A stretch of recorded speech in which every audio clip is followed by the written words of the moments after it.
Shalom Bapak Ibu. Sekali lagi shalom. Baik Bapak Ibu, sekalipun jumlah kita sedikit, karena memang semua hari ini akan pergi ke lapangan. Apalagi kalau ibadah satu ini yang banyak pelajar, dan semua pelajar hari ini mereka upacara di lapangan, sehingga kita hanya begini jumlahnya. Nah, itu tidak akan mengurangi ibadah kita kepada Tuhan. Amin.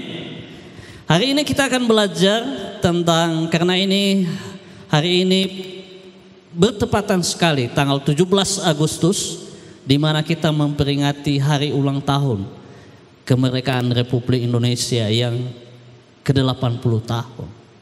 Sungguh sangat lama sekali bangsa ini sudah merdeka. Dan kita akan lihat Bapak Ibu, apakah bangsa ini sudah benar-benar merdeka. Tadi waktu nyanyi lagu ini dinyanyikan, saya menangis. Saya melihat bangsa ini begitu lama sudah merdeka, namun masih banyak hal-hal yang belum dirasakan oleh seluruh rakyat. Bahkan masih banyak yang hidup di dalam ketakutan, kebimbangan.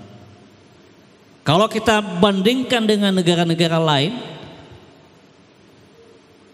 mereka sungguh sudah maju sekali. Kalau kita lihat dulu kita dengan Malaysia dulu dengan kita itu, kita jauh lebih tinggi dari mereka. Bahkan guru-guru mereka ambil dari Indonesia. Tapi terbalik sekarang. Nah, mungkin kita akan lihat kenapa seperti itu kejadiannya. Kita akan lihat di dalam Yohanes pasal yang ke-8 ayat yang ke-30 sampai ke-36. Kita akan lihat, bisa ditampilkan slide-nya. Kita akan baca bergantian Bapak Ibu Saudara. Saya akan baca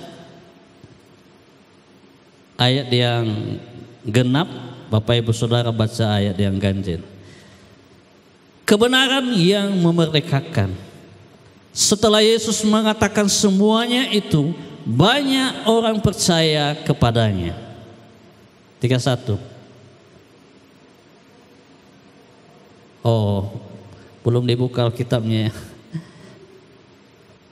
Bisa ditampilkan apanya? Alkitabnya?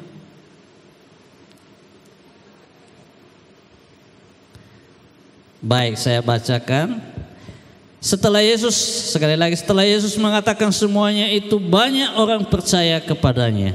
Maka katanya kepada orang-orang Yahudi yang percaya kepadanya, jikalau kamu tetap dalam firman-Ku, kamu benar-benar adalah murid-Ku, dan kamu akan mengetahui kebenaran, dan kebenaran itu akan memerdekakan kamu. Jawab mereka, kami adalah keturunan Abraham dan tidak pernah menjadi hamba siapapun. Bagaimana engkau dapat berkata kamu akan merdeka? Kata Yesus kepada mereka, aku berkata kepadamu, sesungguhnya setiap orang yang berbuat dosa adalah hamba dosa. Dan hamba tidak tetap tinggal dalam rumah, tetapi anak tetap tinggal dalam rumah. Ayat 36, jadi apabila anak itu memerdekakan kamu, kamu pun benar-benar merdeka. Katakan amin. Kalau Yesus yang memerdekakan kita, ayat ini berkata kita benar-benar merdeka.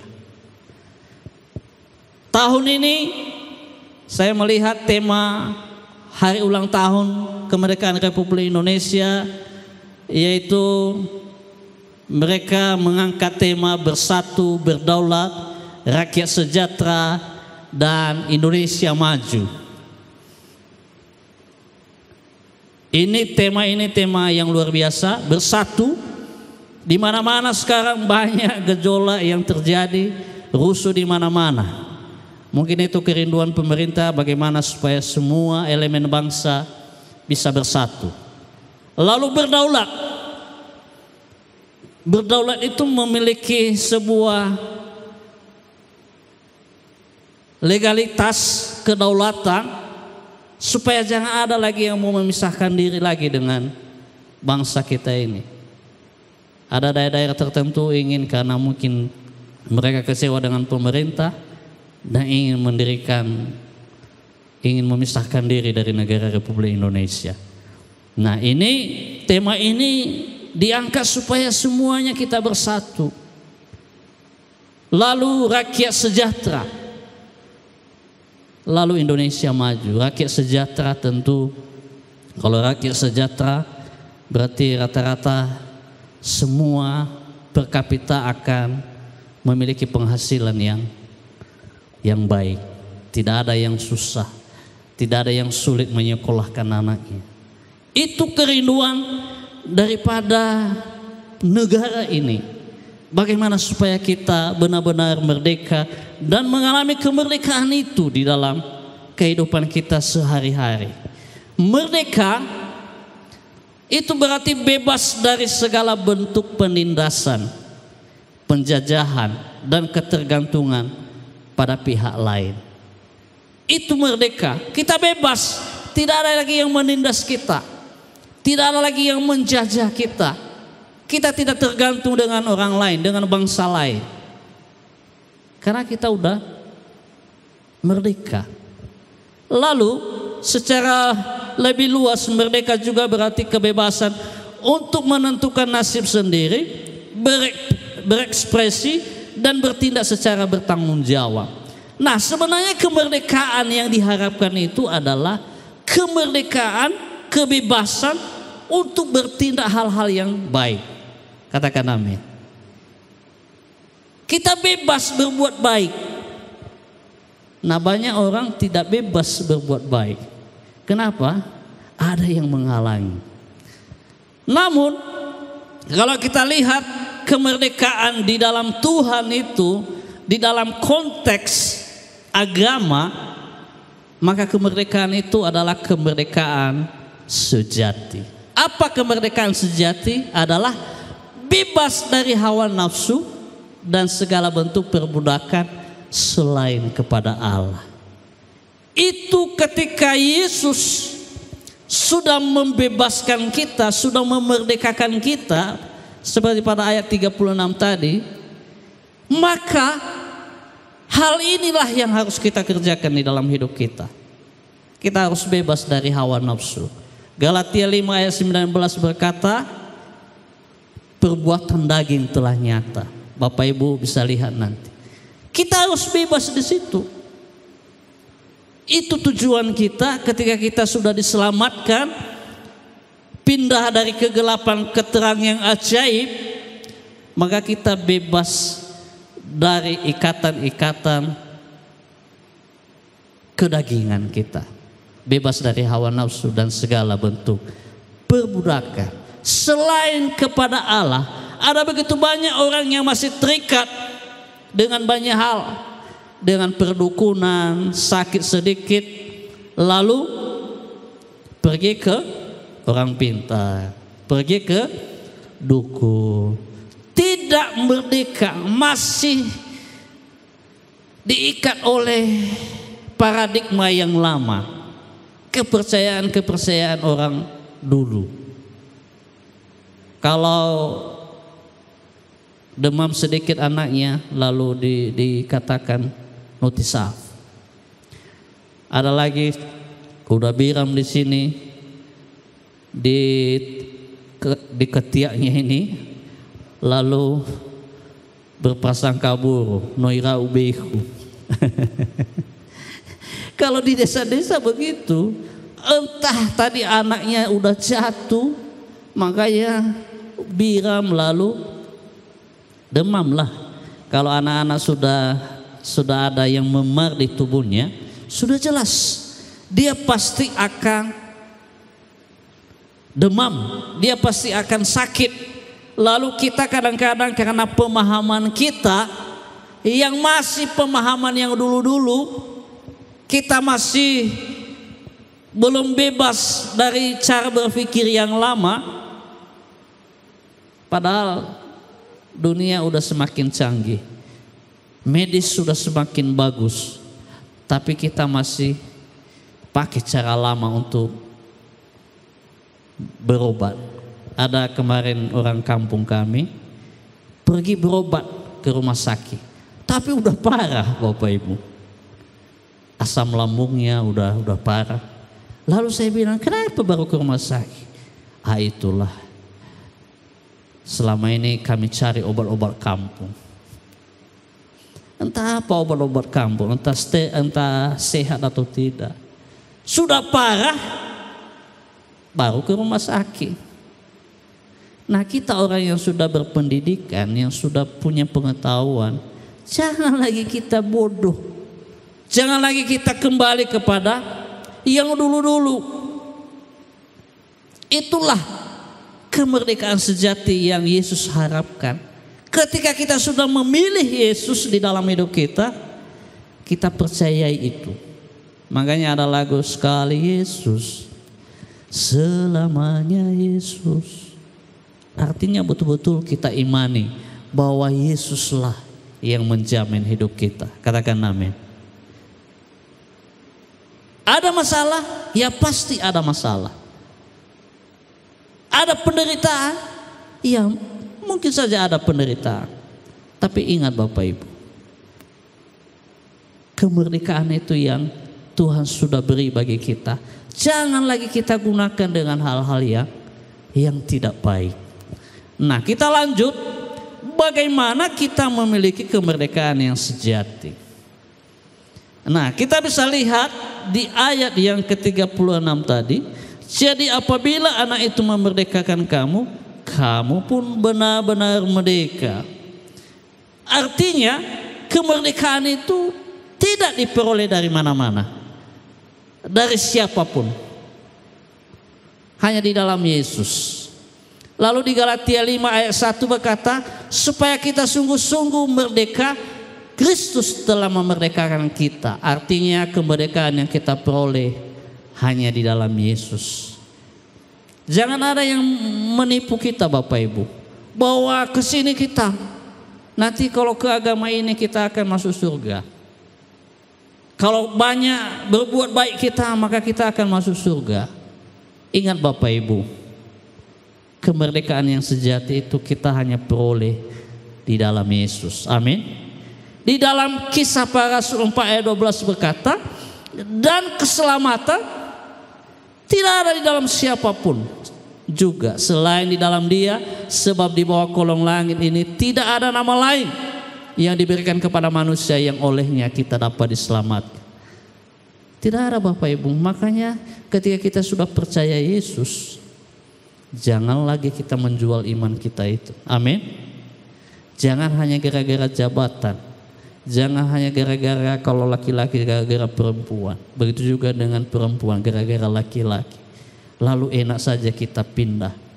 Iman kita pindah. Ada keponakan saya juga begitu. Karena mungkin hidup susah. Karena mereka ada di Kota Pinang.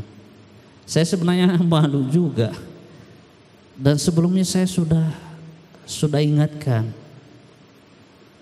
dan akhirnya hanya gara-gara laki-laki, udah. Lalu ketika kembali ke sini kemarin, saya nasihatin, kalau kau masuk neraka, saya bilang, maka tanggung sendiri akibatnya. Tidak ada keselamatan, saya bilang sama dia, hanya di dalam Yesus. Kalau engkau mati nanti kau masuk neraka, jangan kau salahkan siapapun. Paman sudah ingatkan kau hari ini, segera kau bertobat. Ya namanya juga bebal. Ya seperti itu juga. Nah, kenapa bisa begitu tadi? Belum tertanam di dalam Kristus. Belum memiliki kemerdekaan yang sejati di dalam Yesus. Sehingga gampang sekali dia menjual imannya. Gampang sekali dengan percaya dengan yang lain. Nah, itulah yang Paulus ingatkan di Galatia itu sebenarnya. Ada begitu banyak orang-orang yang percaya kepada dewa-dewa yang lain. Sehingga di Galatia itu berkata, supaya kita sungguh-sungguh merdeka, Kristus telah memerdekakan kita. Jangan lagi kita memberi diri kita diperhamba lagi oleh perhambaan itu. Jangan lagi kita percaya kepada dewa-dewa, kepada hal-hal yang membawa kita kepada kesia-siaan. Itulah yang Paulus katakan di Galatia itu. Nah, itu yang pertama Bapak Ibu, bagaimana kita memiliki kemerdekaan yang sejati. Kita hanya memilikinya melalui Yesus Kristus. Katakan amin. Tidak ada di dalam siapapun. Ingatkan saudara kita, ingatkan keluarga kita. Gak apa-apa, marahi aja sesekali. Saya kadang-kadang kalau di keluarga saya marahi. Saya bilang, kalau enggak kau bertobat, jangan kau salahkan siapa ya. Kalau kamu nanti mati masuk neraka. Yang penting hari ini udah saya ingatkan kamu. Berani kita begitu Bapak Ibu? Ada yang bilang, kadang berani Pak, kadang juga tidak. Kalau kita anak Tuhan harus berani. Ya daripada dia masuk neraka. Makanya Yesus berkata di dalam Yohanes 14 ayat 6, akulah jalan kebenaran dan hidup. Tidak ada seorang pun yang datang kepada Bapa kalau tidak melalui aku. Itu kata Yesus. Enggak bisa. Mau apapun kita buat di dalam untuk mencari, untuk supaya kita diselamatkan, tidak ada jalan lain. Hanya ketika kita menerima keselamatan itu daripada Yesus Kristus. Itu yang pertama. Yang kedua, bagaimana kita bisa memiliki kemerdekaan yang sejati? Yang kedua adalah kita lihat di ayat 31 berkata, maka katanya kepada orang Yahudi yang percaya kepadanya, jikalau kamu tetap dalam firman-Ku, jikalau kamu tetap di dalam firman-Ku. Kemerdekaan yang sejati hanya ketika kita tetap di dalam firman Tuhan. Amin Bapak Ibu. Siapa firman? Pada mulanya adalah firman. Firman itu adalah Yesus sendiri. Kalau saya bilang tadi kita terima peroleh kemerdekaan itu dari Yesus Kristus. Lalu yang kedua kita hidup di dalam firman. Artinya hidup di dalam Yesus. Firman itu begitu banyak. Waktu saya merenungkan firman dalam beberapa hari ini, saya baca ini, lalu saya temukan lagi ayat yang lain yang memberkati saya. Makanya saya boleh saksikan Bapak Ibu, ketika engkau belajar firman, ada saja Tuhan kasih kita hikmat. Amin Bapak Ibu. Belajar ayat ini, Tuhan kasih kita ayat yang lain. Tuhan kasih kita lagi, oh iya ya, sampai kita terheran. Saya sendiri terheran Bapak Ibu. Luar biasa ya firman ini. Lain kalau kita belajar ilmu pengetahuan. Kalau ilmu pengetahuan, baca ini ya udah ya memang seperti itu. Nggak ada lagi hubungannya dengan yang lain-lain. Kalau firman, kita baca misalnya ini, Galatia 5 pasal 1, ada lagi di Petrus. Semua saling. Tapi hanya ketika kita belajar firman. Makanya di dalam Yosua pasal 1 ayat 8 itu, janganlah engkau lupa memperkatakan kitab Taurat ini, tetapi renungkanlah itu siang dan malam, supaya engkau bertindak hati-hati sesuai dengan segala yang tertulis di dalamnya. Sebab dengan demikian perjalananmu akan berhasil dan engkau akan beruntung. Tetap di dalam firman. Dengan cara apa Bapak Ibu? Ada 3 hal. Selalu kita memperkatakan firman. Amin. Di dalam hidup kita selalu kita perkatakan firman. Kalau engkau hari ini khawatir, katakanlah, aku tidak khawatir hari ini. Sebab burung-burung di udara dipelihara oleh Bapa di surga. Amin. Apa ketakutanmu hari ini? Mungkin engkau sakit. Katakan, di dalam nama Yesus aku percaya. Kalau dulu Tuhan engkau melakukan mukjizat, bahkan engkau membangkitkan orang mati, aku percaya hari ini penyakitku ini sembuh. memperkatakan firman. Apalagi kalau kita berdoa. Kita berdoa dengan memperkatakan firman, itu sangat luar biasa Bapak Ibu. Daripada kita berdoa, diatur-atur doanya, tapi enggak tahu kita kemana arahnya Bapak Ibu. Lalu merenungkan ya, kasih waktu untuk merenungkan firman Tuhan. Memang kadangkala alasan-alasan kita, saya sibuk Pak, saya sibuk, enggak rugi kita. Kalau mungkin 15 menit kita kasih waktu kita renungkan sebentar. Kita renungkan firman. Ketika kita merenungkan firman, berarti kita sedang merenungkan Tuhan di dalam hidup kita. Amin. Kita sedang merenungkan, iya ya Tuhan ya. Oh iya ya Tuhan ya. Aku saja yang kadang-kadang khawatir. Lalu yang ketiga, bertindak, lakukan. Apa yang dilakukan hari ini, ampunilah saudaramu. Ya lakukan. Jangan kau tunda-tunda hari ini. Jangan kita berbantah dengan firman. Banyak orang belum dilakukan sudah duluan berbantah, sudah duluan bersungut-sungut. Akhirnya tidak lagi di dalam hidupnya tidak ada ucapan syukur. Itu yang kedua Bapak Ibu, bagaimana supaya kita memiliki kemerdekaan yang sejati. Yang ketiga, kita bisa lihat di ayat 31b, di situ dikatakan kamu benar-benar adalah muridku. Ayat 31b ini mengatakan bahwa kamu benar-benar adalah muridku. Artinya ketika kita rindu memiliki kemerdekaan yang sejati, harus kita mau menjadi seorang murid. Seorang murid terus belajar dalam hidupnya, haus akan kebenaran dan memiliki kerendahan hati. Matius 5 ayat 6 berkata, berbahagialah orang yang lapar dan haus akan kebenaran, karena mereka akan dipuaskan. Kenapa banyak orang tidak puas-puas dalam hidupnya? Karena tidak hidup menjadi seorang murid. Selalu merasa kurang-kurang saja. Tidak pernah mau belajar. Tidak pernah haus akan kebenaran. Makanya kita tidak pernah puas. Kurang ini, lalu apa lagi? Kurang ini. Semuanya kurang. Akhirnya punya kawannya pun diambil. Yang bukan punyanya diambil jadinya. Karena dia tidak belajar menjadi seorang murid. Kalau mungkin anak sekolah seorang murid, sudah ada masing-masing apa kita, tugas kita.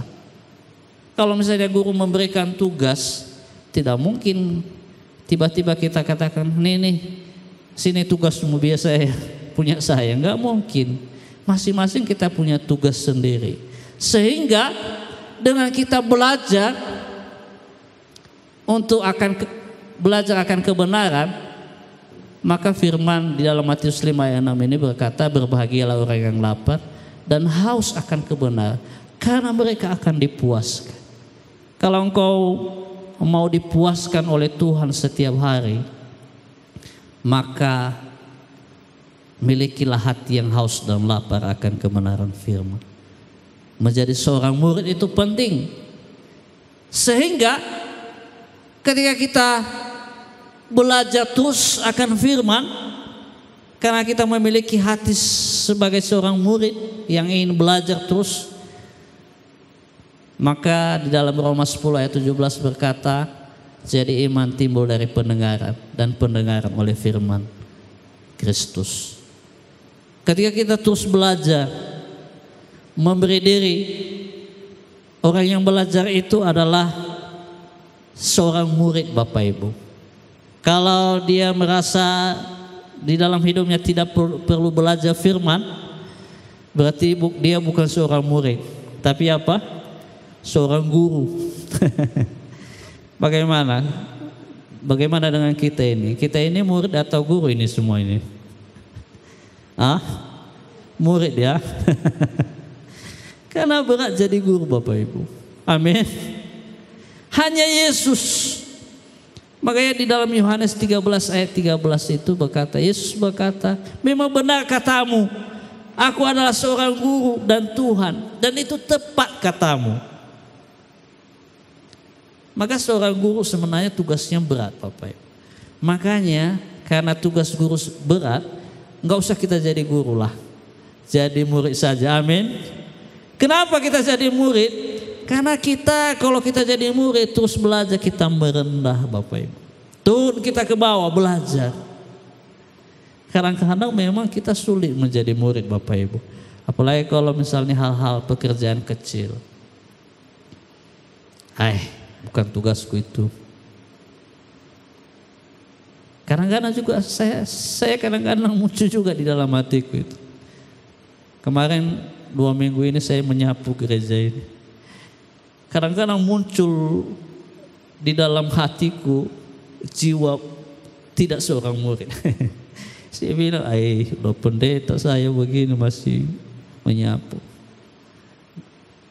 Namun Bapak Ibu, ketika kita terus belajar, itulah yang membuat kemerdekaan sejati itu tetap bertahan di dalam hidup kita. Amin Bapak Ibu. Itu yang ketiga. Kita lihat lagi Bapak Ibu. Udah selesai. Kesimpulan. Pulang kita. Saya pikir masih ada lagi. Rupanya lanjut. Dengan demikian kesimpulan. Kemerdekaan sejati hanya diperoleh di dalam Yesus Kristus melalui iman dan kasih karunia-Nya. Amin Bapak Ibu. Kita harus beriman terus Bapak Ibu. Harus memiliki iman kepada Kristus. Lalu selanjutnya berdiri teguh. Berarti mempertahankan keyakinan bahwa keselamatan hanya melalui iman kepada Yesus Kristus. Galatia 5 ayat 1 itu berkata berdiri teguh. Berdiri teguh itu mempertahankan keyakinan kita. Apapun yang terjadi, saya tetap percaya kepada Yesus. Lalu selanjutnya tidak terikat pada aturan-aturan yang membebani dan tidak sesuai dengan kasih karunia. Apa aturan-aturan yang membebani? Misalnya banyak aturan-aturan. Misalnya dulu nenek moyang kita sudah ada aturan. Kalau terdahi sudahnya zaluah. Kalau aturan-aturan hukum Taurat, kan banyak itu aturan-aturan yang diatur oleh. Kalau dulu di orang Israel, aturan-aturan itu sudah tertata, sudah diatur sedemikian rupa. Makanya begitu Yesus ada melayani, banyak orang Farisi dan ahli-ahli Taurat menentang Yesus. Di hari Sabat saja tidak boleh menyembuhkan orang. Lalu Yesus berkata, loh, ini orang mau butuh kesembuhan. Kenapa Anda melarang untuk dia disembuhkan? Nah artinya Bapak Ibu, semua hal-hal di luar daripada Kristus itu kita harus bebas dari situ. Artinya tidak terikat dengan aturan-aturan itu. Kita kita berani melakukan hal-hal yang baik seperti yang Tuhan Yesus ajarkan bagi kita. Sehingga di dalam hidup kita menjadi orang yang merdeka. Kita menjadi orang yang selalu